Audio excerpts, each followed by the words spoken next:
최근 한국인들은 물론 전 세계가 기대해왔던 KF-X가 마침내 그 위용을 드러냈습니다. 2015년 사업에 착수한 이래 5년 만에 이뤄낸 이 기적같은 성과로 한국은 단번에 세계에서 13번째로 자국산 전투기를 개발한 선진국에 등극했고, 더불어 항공산업의 G7으로 도약하기 위한 기폭제가 될 것이라는 희망적인 메시지도 줄을 이었습니다. 한편 한국 주변국들은 예상치 못한 결과에 매우 당황하며 전에 없는 움직임을 보이고 있는 와중에 분담금을 제때 내지 않아 무리를 빚었던 인도네시아는 정부 단위의 대응을 서두르는 모습인데요. 이유는 단 하나, 더 이상 한국의 눈밖에 나서는 안 된다는 위기론 때문이었죠.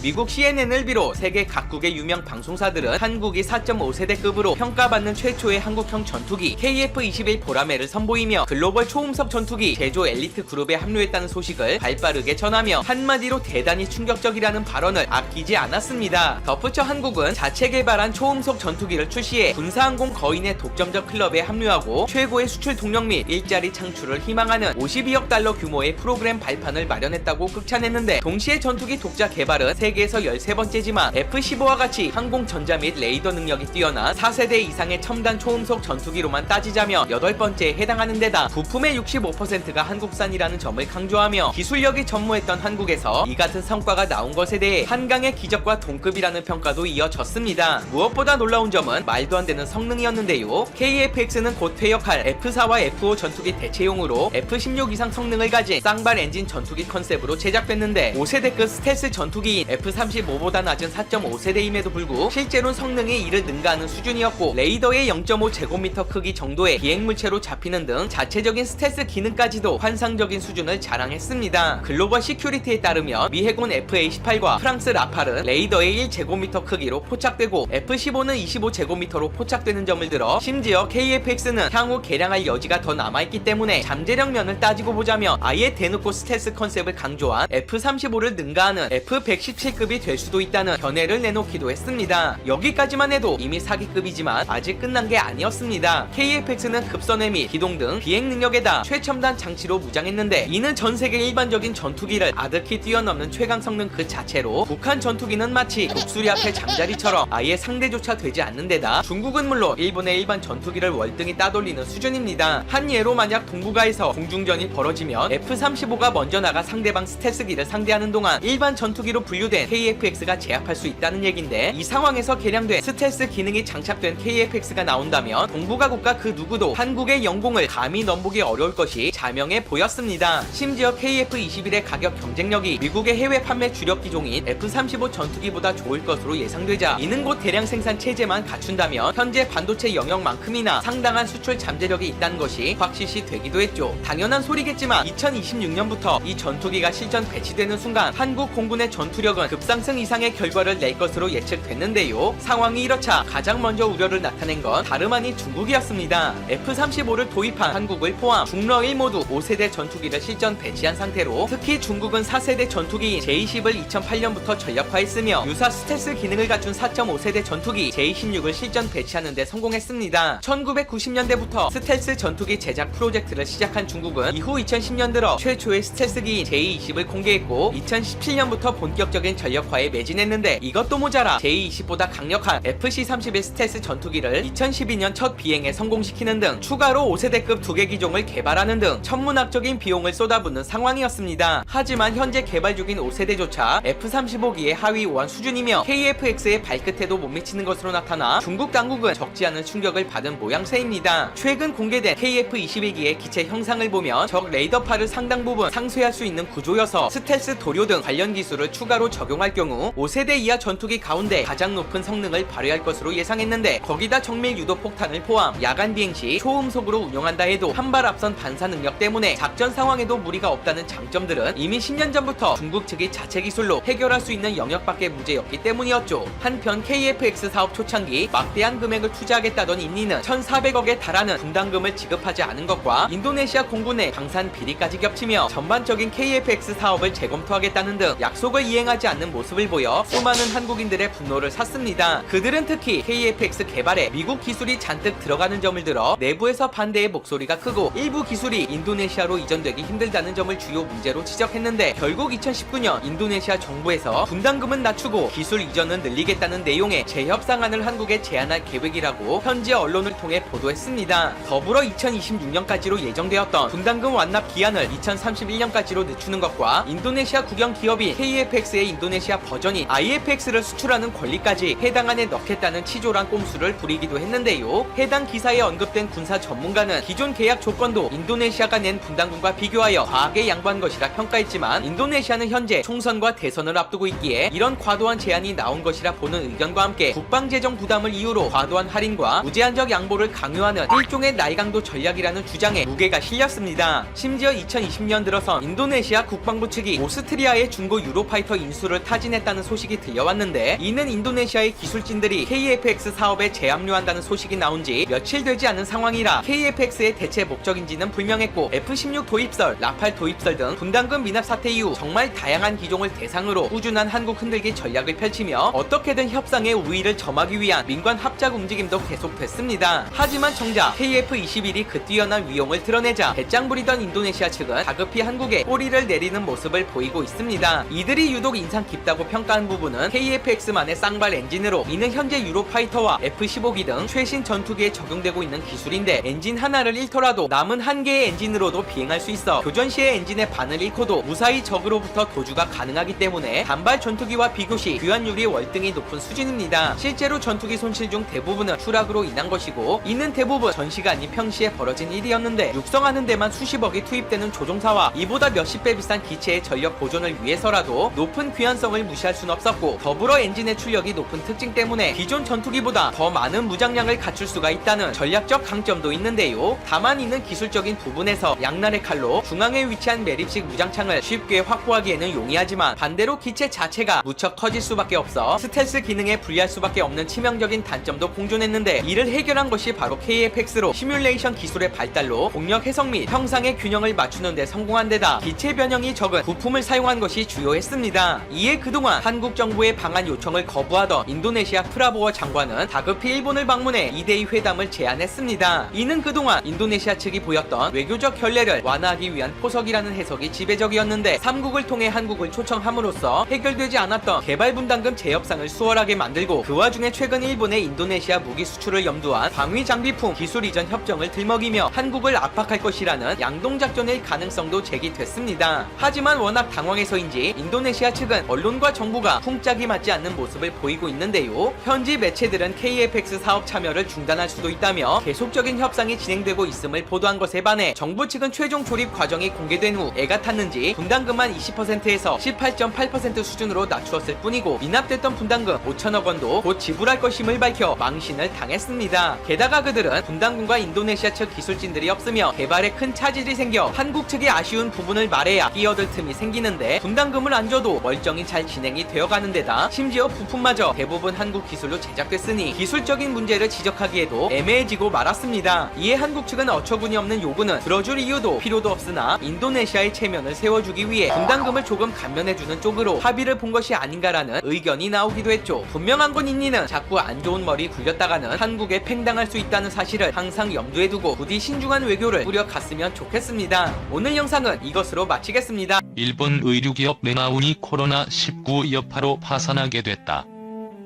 15일 일본 민간 신용조사 업체인 데이코쿠 데이터뱅크에 따르면 도쿄 증시 제1부에 상장된 의류업체 레나운이 민사대승법 적용을 도쿄지방법원에 신청했다. 도쿄지법은 이날 채권자이자 자회사인 레나운 에이전시 명의로 접수된 이 신청을 받아들여 관제인을 선임했다.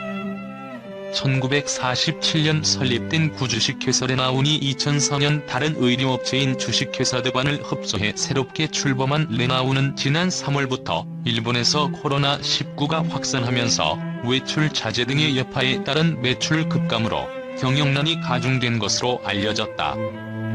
이 회사의 지난 3월 매장 매출은 작년 동기와 비교해 42.5% 떨어졌고, 주력 판로인 백화점의 휴업이 본격화한 4월에는 81.0%나 급감한 것으로 나타났다. 파산 신청 당시 부채 총액은 138억엔 규모로 알려졌다. 에이코쿠 데이터뱅크는 레나운은 2017년 결산기에 영업적자에 빠진 이후 적자가 이어지던 상황에서 코로나19 확산이 실적에 직격탄이 됐다며 도쿄 증시 상장 기업의 도산은 올해 들어 처음이라고 전했다. 프리랜서 저널리스트인 나카지마 메구미 씨는 야후 뉴스 포털의 레나운은 한때 일본을 대표하는 의류기업이었는데 매우 유감스럽다며 앞으로 일본 의류업계에 유사한 도산이 잇따를 가능성이 크다고 적었다. 에이코쿠 데이터뱅크는 15일 현재 코로나19 영향으로 사업을 중단하거나 파산 등의 법적 절차를 밟는 업체가 일본 전역에서 152곳으로 늘어난 것으로 집계했다. 일본 패션 브랜드 데상트도 결국 오프라인 매장 철수라는 카드를 꺼냈다. 일본 제품 불매 운동, 코로나19, 온라인 쇼핑 강화, 여기에 글로벌 경기 침체로 인한 패션업계 매출 하락 등 급변하는 외부 환경이 복합적으로 작용한 것이다. 이와 맞물려 한국에 진출한 일본 브랜드들이 최근 들어 발빠르게 사업 재편에 돌입하면서 이목이 집중되고 있다. 27일 패션업계에 따르면 데상트가 영예슬릿 매장 운영을 전면 중단하기로 했다. 데상트 영예슬릿 매장은 키즈 대상으로 이번에 철수하는 곳은 롯데, 신세계, 현대 등 국내 주요 백화점과 쇼핑몰 등에 입점한 총 47개 단독 매장 전체다. 업계에 따르면 이는 브랜드 자진 철수로 매장 계약 기간이 남아있음에도 브랜드 측에서 먼저 철수 의사를 밝힌 것으로 전해졌다. 데상트 코리아 관계자는 올해 8월까지만 단독 매장을 운영한다며 데상트 영예슬릿 라인은 데상트 일반 매장에서 통합 운영해 시너지 효과를 높이는 데 주력할 것이라고 말했다. 2000년 한국에 직진출한 데상트는 1020세대를 중심으로 높은 인기를 누렸다. 특히 중고교 남학생들 사이에 폭발적인 인기를 끌면서 불과 몇 년 전까지만 해도 이들 세대의 최애 브랜드로 꼽혔다. 데상트는 이 같은 인기에 힘입어 2016년 8월 데상트 브랜드 내 키즈 카테고리로 영예슬릿을 론칭했다. 키즈 시장 확대 움직임으로 2018년부터는 단독 매장으로 사업을 전개했다. 업계는 데상트 영예슬릿 라인의 지난해 매출을 200억 원대로 보고 있다. 하지만 지난해 일본 제품 불매 운동이 전개되면서 데상트는 한국 사업에 어려움을 겪기 시작한 것으로 전해졌다. 금융감독원 전자공시 시스템에 따르면 지난해 데상트 코리아 매출은 6,156억 원으로 전년 대비 15% 감소했다. 또 같은 기간 영업이익은 87% 하락한 90억 원을 기록했다. 업계는 이 같은 상황이 영예슬릿 단독 매장 철수에 영향을 끼쳤을 것이라고 분석했다. 업계 관계자는 일본 제품 불매 운동은 오히려 어린 세대에게 더 강렬했다며 주니어 부문은 성인 부문보다 타격이 더 컸던 것으로 알고 있다고 말했다. 데상트 코리아 관계자는 일본 불매 운동의 영향도 있지만 이보다는 하나의 브랜드로서 통합 운영에 효율을 높이기 위한 결정이라며 온라인몰에서 제품 판매 등도 이어나갈 것이라고 설명했다. 한편 최근 일본 패션 브랜드 매장의 잇단 철수는 패션업계 전체 위기감의 발로라는 시각도 팽배하다. 코로나19 등 다양한 외부 변수가 등장하면서 패션업계가 생존을 위한 재편에 속도를 낼 수밖에 없다는 것이다. 앞서 이달 21일 일본 패스트 패션 브랜드 지유도 국내 오프라인 매장 3곳을 전면 철수한다고 밝혔다. 유니클로 자매 브랜드로 2018년 9월 한국에 상륙한 지 2년도 안 돼 철수 방침을 내리면서 결국 일본 제품 불매 운동의 파고를 넘지 못했다.